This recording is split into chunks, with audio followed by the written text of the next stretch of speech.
What's up, guys? This is my new mug, and I just broke it 10 seconds ago. This is the Walking DERPS. Welcome.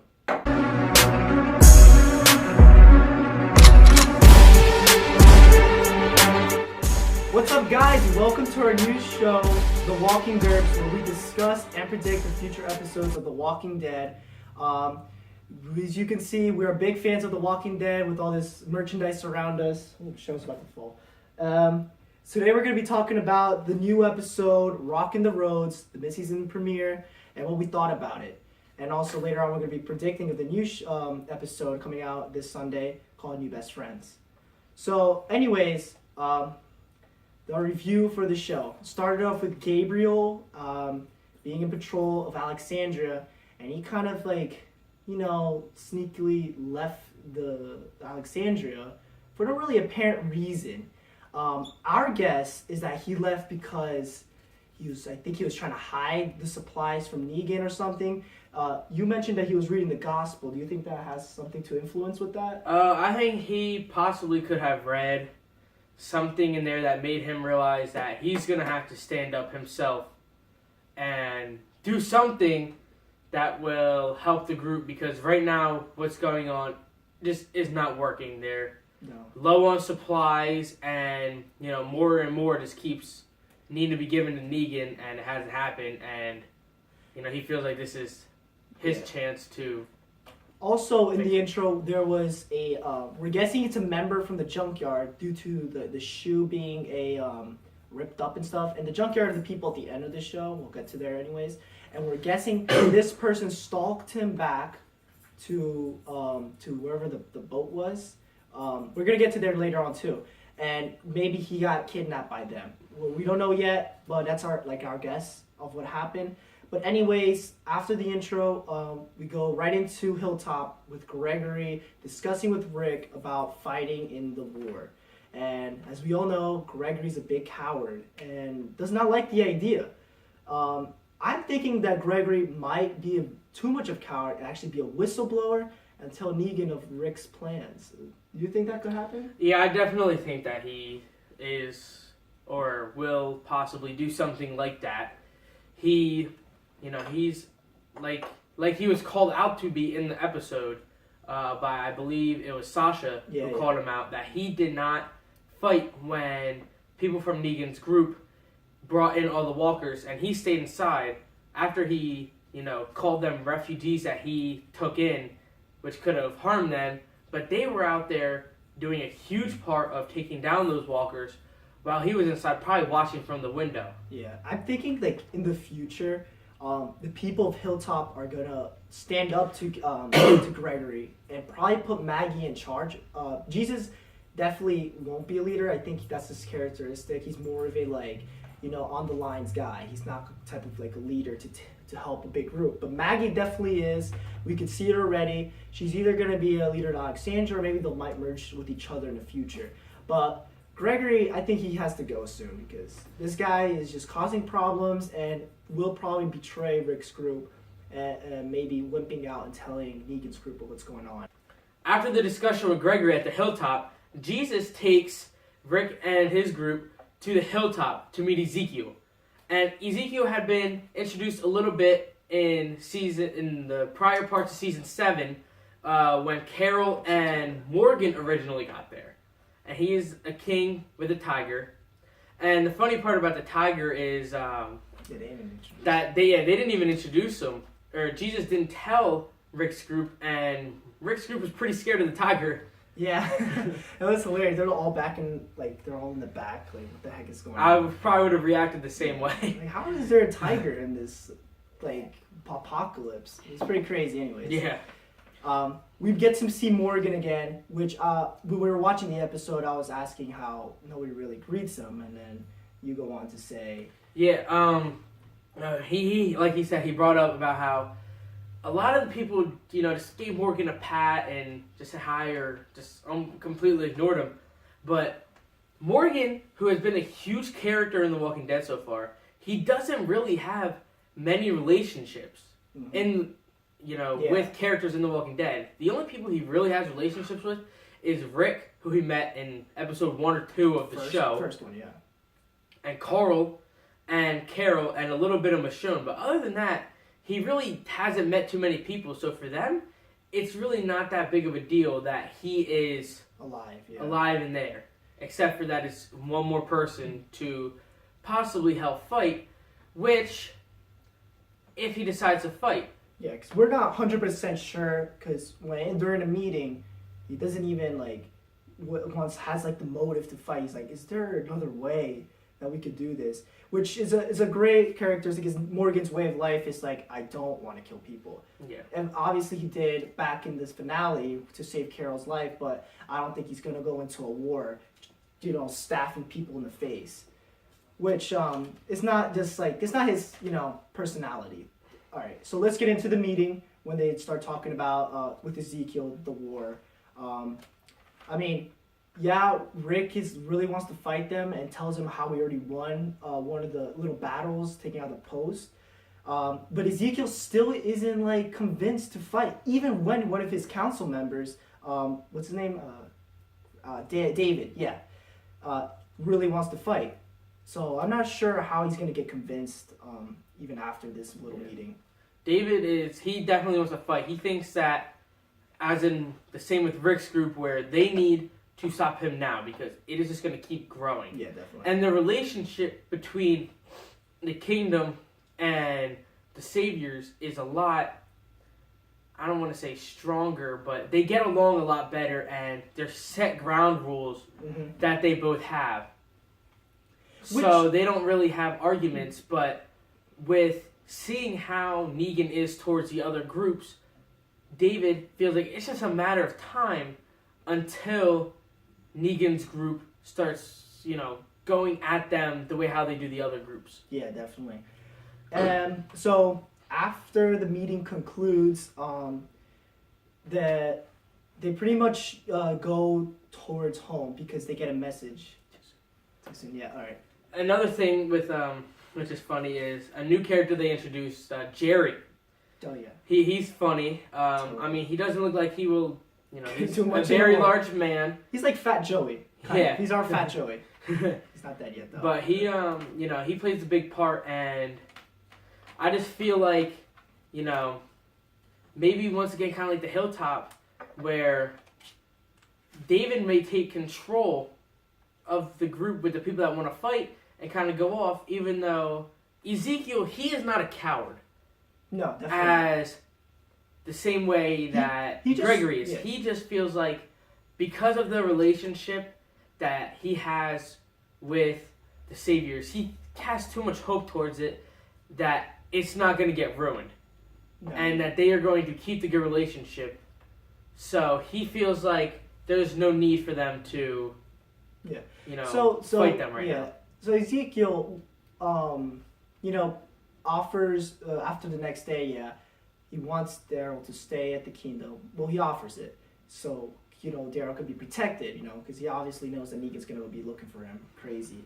So Daryl stays at the kingdom, which has like a little weird goodbye. Like, it's like a type of that vibe that's like the last time they'll see each other. Yeah, the look that Rick and Daryl had kind of, made me raise an eyebrow, because it kind of they had a long stare at each other and the doors closing, and, people that watch a lot of TV shows and movies, that kind of leads to something. Yeah. Normally. Not like a foreshadow. It could, it could, it could just be what they did, because Daryl didn't agree with him, so he was kind of not necessarily angry, but Daryl wants to be out there fighting. He doesn't want to be kept hidden, but he knows that he should. So it's just kind of... Yeah. Anyways, we had a little discussion between Rosita and Sasha, which was a little funny, but you could see that there's still some little tension. Sasha wants to be friends, but Rosita doesn't. She's still a little bit mad. So it'll be kind of interesting to see how that plays out in the future, especially if they're going to be fighting on the same sides in the war. So eventually we get cut off of that scene because they're leaving the kingdom, and then we get to see Carol get confronted by what's this guy's name? Ben, yeah. And he's just a little checkup because we know that Ezekiel cares about Carol, which I'm not sure if that's a positive thing, because it could be a weakness in the future if Carol gets captured or something. She's like in the woods. She doesn't really know that much. Ezekiel, it's hard to tell if it's necessarily almost a little crush or if it's more of, Ezekiel seems to be like a kind of guy that cares about everybody. Yeah. And that's why he keeps, stuff secret from his group. And he's always thinking of how to make everything okay. But he kind of just, has something towards Carol specifically. He trusts too easily into people. That's the thing. That's a weakness right there. You can't trust people too easily. But anyways, Carol and the kid have like a little discussion. Tells the kid like he's walking too loud, that he might get eaten or whatever. So anyways, he goes back. And he has a little discussion with Ezekiel, and he tells Ezekiel that he's ready to fight. He believes he wants to fight. So I think eventually his group is going to convince Ezekiel to be like, you know what, it's time. Yeah, he definitely seemed like he was convincing Ezekiel, and Ezekiel's reaction after he talked to Benjamin, it almost made it seem like, the next morning he was going to be like, all right, we're in. Yeah. But it was actually a surprise to me when he told him, no, we're not going to do this. We're not going to fight.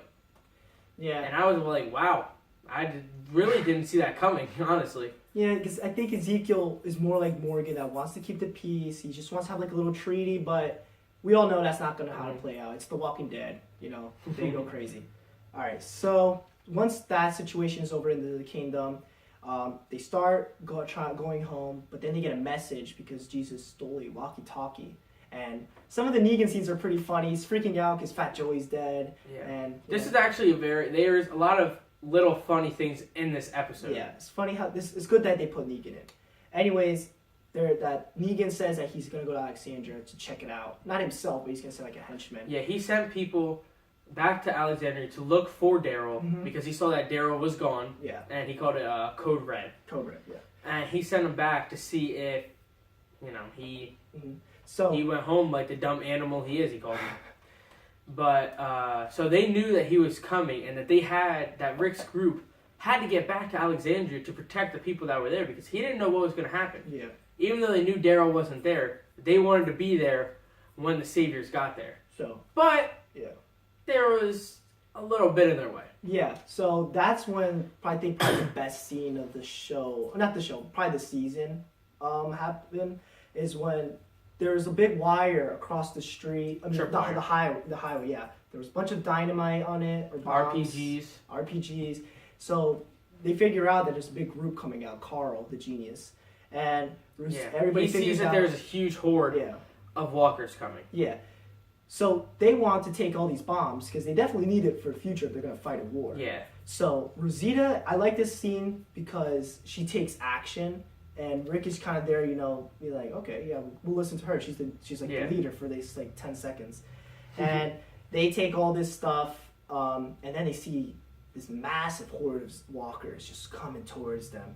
You like a little quarter of a mile away, and they're just coming at them. They're hurrying up. The people are pushing the cars and whatever. Yeah, and they saw that the big group of cars that you had seen was actually on the on-ramp, which when I first watched the episode for the first time, I was a little confused on where everything was positioned. But then I realized that those cars were on the on-ramp.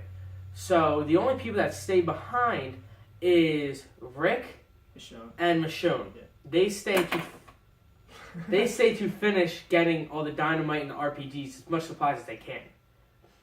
Now, I don't even think that they ended up bringing anything else because they left with no other cars. Yeah. They just kind of drove away, which Rosita is a crazy part. Rosita and other people, they kind of just went ahead. Yeah. And they put the cars back from the on-ramp because they wanted to keep the horde on the main part of the highway so that they would all hit the tripwire like they were supposed to, even though the explosives were gone. Yeah. So that's when this amazing scene happened, which all the zombies just get sliced in half, flown into the air. That was insane. One of the craziest things that I've seen. Yeah. And it was great. For a CGI, they did pretty well. People like to criticize a lot of TV shows CGI. That's bad. But The Walking Dead is like top of the line CGI. Yeah. That was amazing. And for those of you that don't know, CGI is computer-generated images. Yeah, exactly. Yeah, everybody knows that. But yeah, when And the crazy thing is how Rick and Michonne were able to keep the cars even. Mm-hmm. Because if they didn't, it would have thrown things off, and cars would have been, the cars would have been flying everywhere and stuff. The power of love, man. Yeah. It's strong.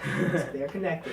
Anyways. But one big part of that was that we kind of forgot this part. When they were taking off the piece of the dynamite, Rosita looked at it, and as you guys know, she had some sort of military experience before, and she did not like this one. I think it was about 4 pieces of dynamite. Yeah. And she took it off to the side, and as you see after they're driving away, it explodes.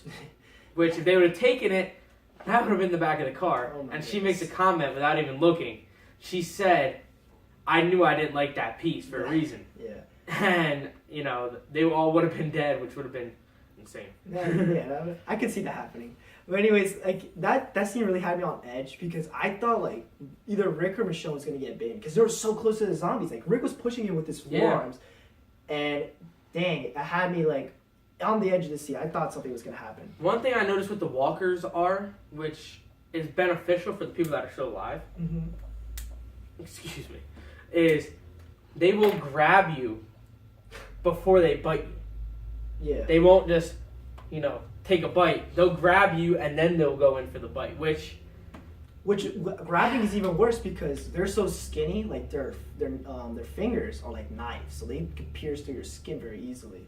So either way, you're screwed. That made absolutely no sense what you just said. Have you watched when Glenn fell off the dumpster and Nicholas' body went on top of him? All they did was dip their hands inside his guts and his skin ripped open because those zombies are hungry. They're hungry, but zombies are very complicated still, honestly. I mean, because they are very strong despite being very weak because, they're all torn up, they're bloody, they're dead. Mm-hmm.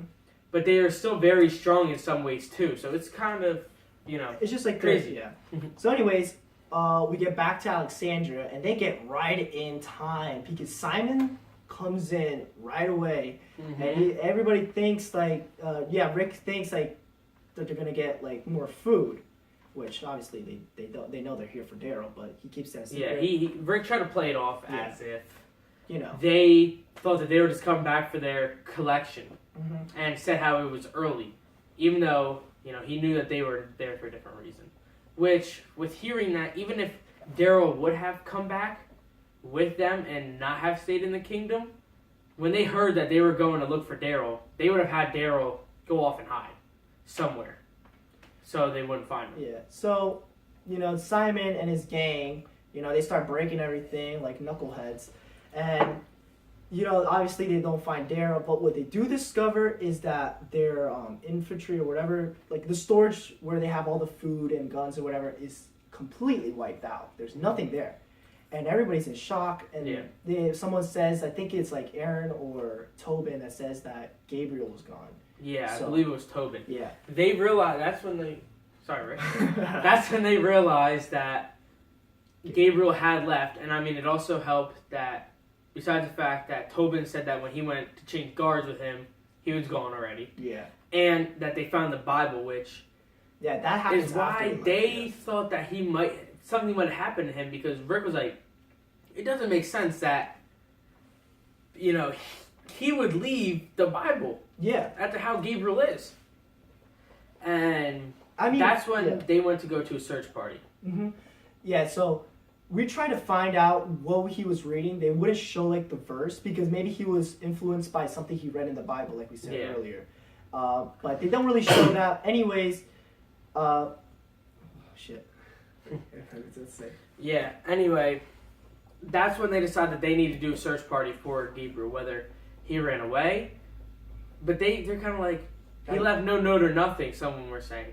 But that's when Rick found on the last page of the notebook, which I believe was the notebook that they used for keeping track of their supplies, which Danielle was her name? Olivia.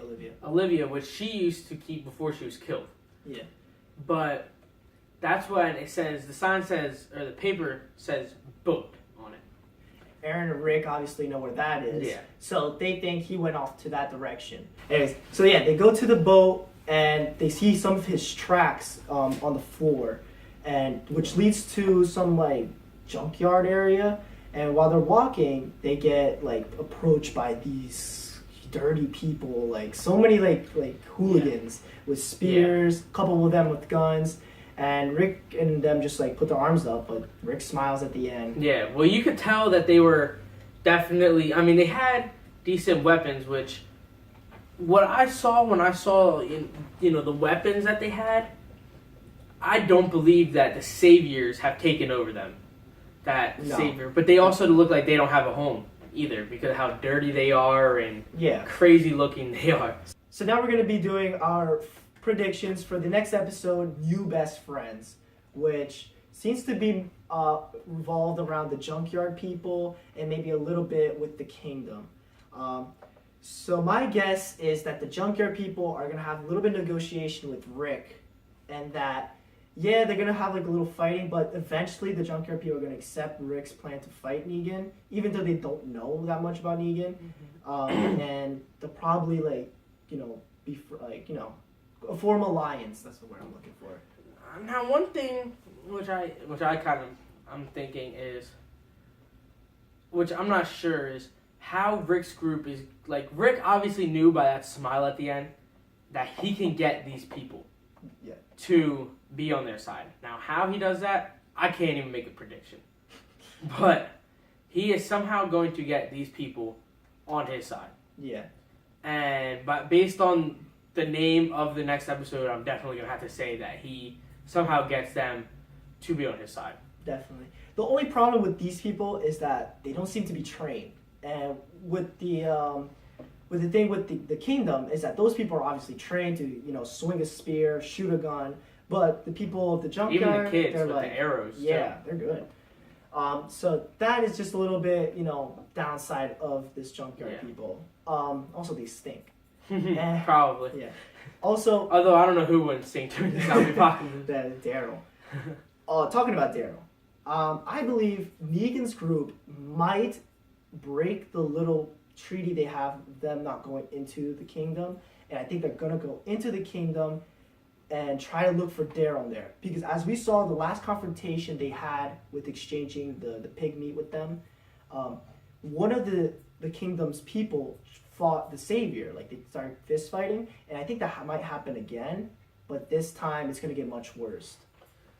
I mean, I think that might happen. If that does happen, that might be what drives, because more will happen than them just coming in to get Daryl. There might actually be a little bit of fight, because if you look at the previews for the next episode, you can see that David and Daryl end up having some sort of relationship together, where they are, going to help the cause to fight against the saviors.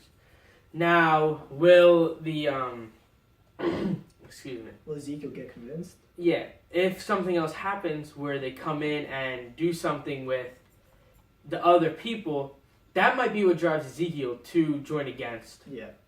Yeah, we just need Ezekiel to join, which he's definitely going to join. They wouldn't introduce this group if they wouldn't. Another group I think that might join in the future is probably Oceanside, which would be interesting when they will be coming in. But right now, I think this episode is going to focus definitely on the junkyard and maybe a couple scenes in the kingdom. One thing I noticed in the trailer is that Daryl had his crossbow. So the White's definitely going to be in the episode, because there's only one other crossbow out there in this universe somehow. So there's two things. Either found him their crossbow, or they took it back from the White, which is, I don't know if that's a good or bad thing, because that could start something. Yeah. But we might see a little confrontation right there. That's why I think they're going to take over the kingdom right there. Yeah, it's definitely something that kind of could be something. Now, one thing that we're going to do, because it is the first episode of this season, is we're going to make, of this half season, we're going to make a half season prediction on what we think, just to see if we're going to be right. Yeah. So what is your prediction for what will happen throughout the rest of the season? So the nickname of this second half of the season is called March to War. So March to War, I believe it's going to be about them trying to gain these groups together, joining up to be an alliance, training, and getting ready to fight. And I believe, just to skip forward, because we obviously know what's going to be in between the mid-season premiere and the finale, that in between is going to be definitely like some arguments, maybe a little bit of confrontations and training. And definitely the ocean side is going to be a part of it too. I think at the end, they're going to be ready, marching towards the Savior's place. What's it called? I'm not even sure. I forget. Yeah, anyways, they're going to be walking towards there, and they're about to start the big war, which will kick off season 8. And I think that's going to be a great cliffhanger, because they always end with a cliffhanger. That would be crazy. Yeah. Definitely. Now, I'm going to take a little bit different of an approach. Because of how the first episode went, I'm going to say that the war actually does happen this season, at least partially. Yeah. Where possibly, the war goes on. It could start, honestly, if they kind of 2 or 3 episodes, which would still leave 4 episodes left. Now, if that does happen, we know that the Saviors aren't just going to go away. That'll never happen. No. Even if they lose, they're not just going to go away completely. Now the question is going to be, will the Saviors, the good people, will they all join together? Maybe. Or will they somehow take down Negan surprisingly already? And will somebody like Simon or Dwight take over to go back after the other groups because they think they're safe? And that's something that could possibly happen this year. But I also do like his prediction as well. Yeah. Because my problem is, like, I think it would be too early to start this war. The war, it's a war. It's not like the governor versus them back in the prison. This is something huge. A war is like, at least 100, 200 people fighting in it. And they got to build that emotions up. They got to get people pumped up. And that's why I think it's perfect to do a cliffhanger and then start it off season 8. So, but we'll see, We'll see how this goes one thing I think is, I don't think that, Rick's group and everybody that they recruit, they're not going to go right to where the governor, or not the governor, right to where Negan's group stays. I think that they are definitely going to maybe attack other outposts and kind of do little things to eliminate them the best they can. And the war might not even touch where Negan lives. This war might happen somewhere completely different. Yeah. There's so many possibilities, which is something crazy, and something that we both love about this show is you never know. Now us, which we should point out, is we do not read the comics or do research about what's going to happen in the future because there's websites and all that type of stuff that give away spoilers. Mm-hmm. We watch up to the episode and the previews for the next episode, and that's all we know. Yeah. We don't know anything else, which makes it more fun. To predict stuff, because people always tell us, like, dude, that's yeah, so like dumb. with Glenn, I mean, people were saying Glenn was going to die from, like, season 3 on, and that didn't happen until season 7, but... Unfortunately. Yeah. So, what would you give this episode, Rockin' the Roll? What rating would you give it? I would give this episode a 9, personally. 9? I think that it was a very good episode. It had some funny parts of it, and it was not boring like how most setup episodes are. Yeah.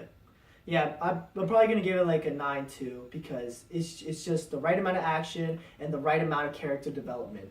Only cons, it was some kind of like unnecessary scenes like Aaron and Eric talking. That's why we didn't really mention it. We say that it's unnecessary now, but it could possibly lead to something bigger later. Yeah. But anyways, that's our discussion on this episode and the next episode's prediction. Guys, make sure to check us out next week for our new Best Friends review. And also, guys, leave us a like and sub. I hope you guys enjoyed.